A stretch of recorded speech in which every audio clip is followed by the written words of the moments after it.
this is the whole other kind of sector of social media, which obviously we didn't really hit upon in this study, but the concept of crowdsourcing to create almost a brain trust to address difficult, whether it be clinical issues in the era of COVID-19, how to handle both reducing your clinical volume, but also ramping back up in a safe way.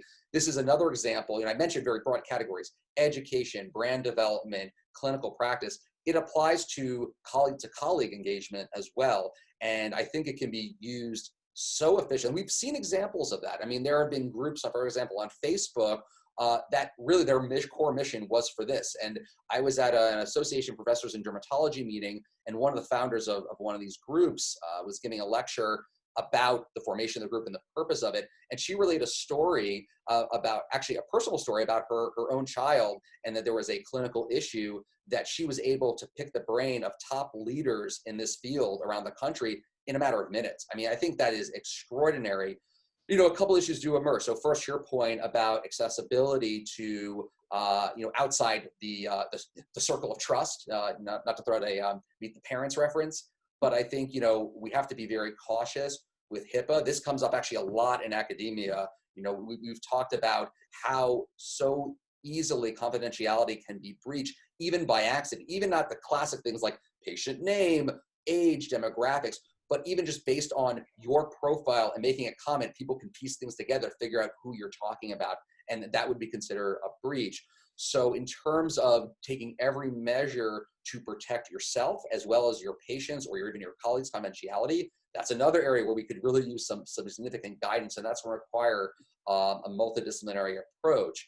The last component of this is taking something that's pure and has amazing intentions, because all these I think do in terms of crowdsourcing and unifying our colleagues, especially during a time of crisis, is when those are misused. And the example or examples I'll use are in a forum like that, taking the opportunity to berate or belittle others, making political statements when the purpose of these are really to help and expand our ability to help our colleagues and our patients.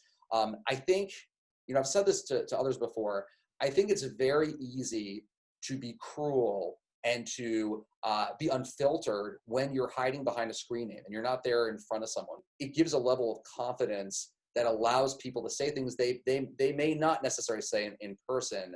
And I know over the years, very hurtful things have been put on some of these posts related to those running for a position in the academy or someone who has published a controversial subject. I think, we need to remind ourselves frequently that we need to be professional. We need to treat each other with respect.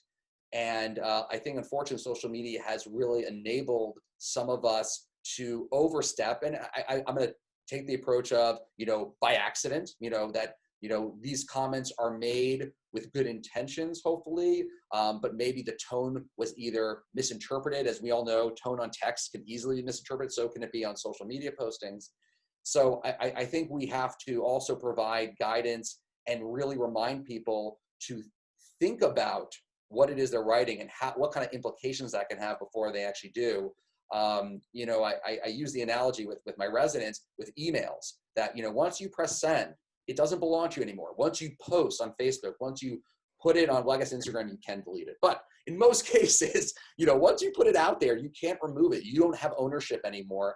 And it could be really damaging. And we've seen that time and again, whether it be about posting something obnoxious about a colleague, whether it be posting non-evidence-based recommendations that can turn around and bite someone in the ass, even though their intention was pure to help people, it could have a far-reaching impact that can actually turn around and actually impact someone's career negatively.